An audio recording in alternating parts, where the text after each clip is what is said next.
Hello everyone, welcome to my channel. I hope everyone is having a wonderful day. Before starting the video, please go ahead and hit the subscribe button and give this video a like up. Today on The Young and the Restless, Kyle gives Jack an ultimatum. Victor warns Jack, and Chelsea and Adam have sex. Credit: howardwise/jpastudios.com. All products and services featured are independently chosen by editors. However, soaps.com may receive a commission on orders placed through its retail links, and the retailer may receive certain auditable data for accounting purposes. Sally walks into Crimson Likes as Billy orders a refill. They chat, and Sally mentions she can't stop thinking about Adam and worrying about him. Billy feels the same. Neither of them have heard any news from Baltimore. Sally thinks maybe that's a good thing. Billy muses, or not. Chelsea answers her hotel room door to Adam. Neither of them can sleep, so he's brought a nightcap to calm their nerves. They sit and Adam pours some bourbon. Chelsea laments that they haven't had a call from Connor's facility.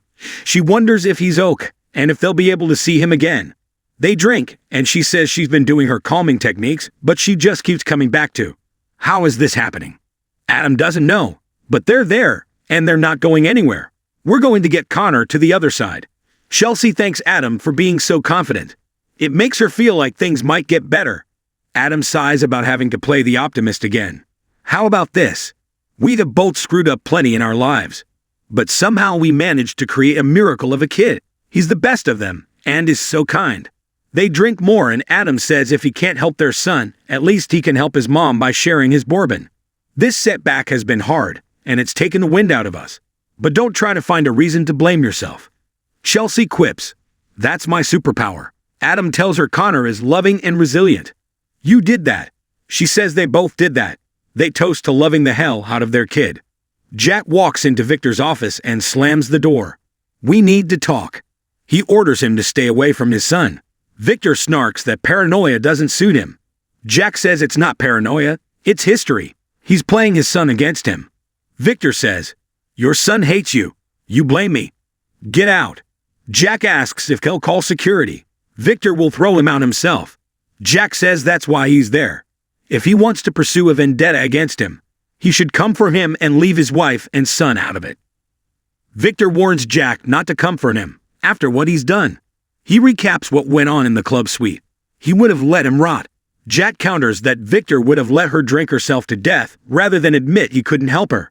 Jack is the one who brought her to rehab, and he can't forgive him for it. Victor asks if he's on pills right now. Jack is sober and warning him to come after him, and him alone, or there will be hell to pay. Victor warns that if he retaliates, Jack will not see it coming. Jack fumes, last time. You stay away from Kyle. He storms out to the elevator, meets Nick, and fills him in. Your father's playing games with Kyle. I came here to set him straight. Let's hope for all our sakes that he listens. At the Abbott mansion, Diane tries to corral Kyle to talk. She says they have to put Harrison first and find a way through this anger for him. This is his home, and he loves it there. Kyle fumes. How dare you use Harrison as ammunition against me? Diane's trying to think about what's best for her grandson. Kyle wants him to live in a house full of love, not where family turns on its own.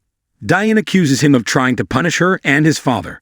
Kyle wonders if she's playing the victim. She brought this down on all of them, and now she'll have to live with the consequences. Diane tells Kyle if he wants to move out with Harrison, then do it. He doesn't need her permission. Diane wants to heal the rift, but Kyle's not in the mood for warm and fuzzies. He'll thank her very soon for ripping his birthright out from under him. Diane wants to know where he's working. Kyle asks if she wants him to turn on her the way she turned on him. That would give her an excuse to justify what she did to her own son. Diane asks why he's being so hateful. This has everything to do with his ego. You undermined me every chance you could. You didn't even try to make things work, and no CEO would ever put up with that kind of insubordination. Kyle wonders if she got that from the CEO handbook, because last he checked she had no experience. Diane sarcastically says that he has so much experience that his new position is surely on a level commensurate with his considerable skills. Kyle wonders if that's a trick to try and find out where he's working. She'll find out when he wants her to. Right now, nothing will change his mind about moving out of this house and getting away from her.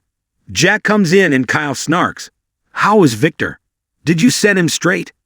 Jack says Victor is still furious with him for helping Nikki. He's not a person you want to pin your future on. Kyle says it's nice to be valued instead of being seen as a threat. Jack insists he loves Kyle and only wants what's best for him. Kyle challenges him to prove it by firing Diane, or at least give her a demotion. Give me the job I deserve. Right now. Diane accuses Kyle of being selfish for trying to make his father choose between them. Kyle says this isn't about him. It's about what's best for the family and Jebot. The corporate world would finally respect the company again and Harrison could grow up there. Diane asks if Jack is seriously considering Kyle's request. Jack is considering what will bring peace again. Kyle teases Diane that he'll let her keep her parking spot. Jack tells him that's enough.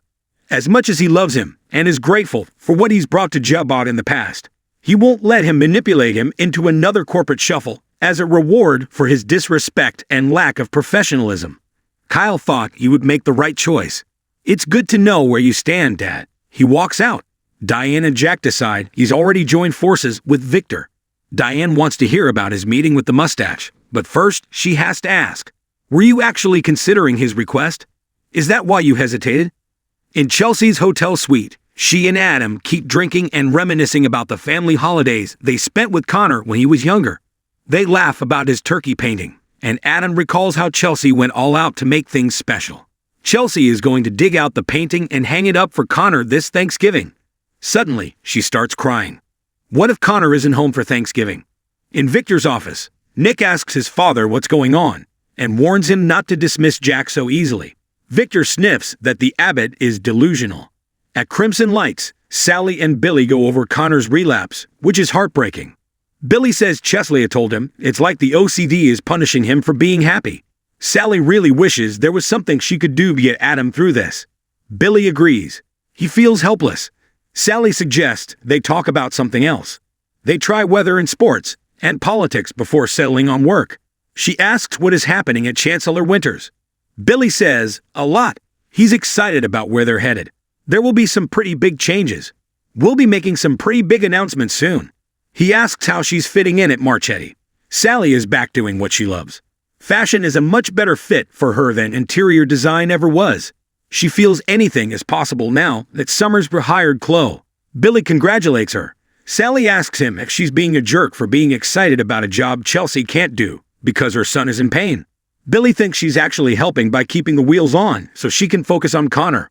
Maybe she'll keep her on in some capacity. Sally thinks that would be great. Right now, she just wants Adam and Chelsea to get home with Connor, happy and healthy. Billy says that's what they all want. In the hotel room, Chelsea cries to Adam. She was so determined to give her son the childhood she never had. If she could make everything special, he would have a great life. And now, how many holidays is our son going to have to miss because he's in this clinic? How many weeks or months is he going to spend there hating himself and wanting to hurt himself? Adam follows her over to the bed, where they sit. He urges her to let it all out, and she leans her head on his shoulder. He tells her how remarkable she is, and suddenly, she kisses him. Adam kisses her back, and they start making out. At Society, Victor assures Nick he's not concerned about Jack. They toast and talk turns to Sally giving up her interior design business. Nick says it didn't work out, though her talent speaks for itself. Victor's sorry it failed. They discuss Victoria, and Victor hopes she returns to the company. Nick questions him about replacing Nikki with Adam at Newman Media. I don't like it. They'll have to take him out of there kicking and screaming. Victor says he'll handle it and asks if Nick has spoken to Adam. Nick hasn't.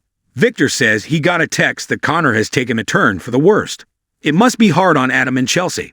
That is why they're staying longer. Nick shakes his head over how rough that must be. Victor agrees. This will be tough on Adam. In Chelsea's hotel room, Adam and Chelsea rip each other's clothes off as they kiss passionately. In Crimson Lights, Sally and Bill can't stop thinking about Connor, Adam, and Chelsea. Sally feels a need to be there for her boyfriend physically. Billy feels the same way. Sally suggests they take his jet and surprise them.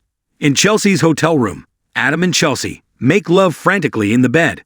At the Abbott mansion, Jack says he chose what was best for the family and company, even if Kyle doesn't agree with it. He wishes they'd discussed her firing him ahead of time, but fully supports it. He only hesitated because Kyle's demand was outrageous. He's sure once he steps back from his anger, that he'll learn from his mistakes. They hope he'll forge a future he can be proud of.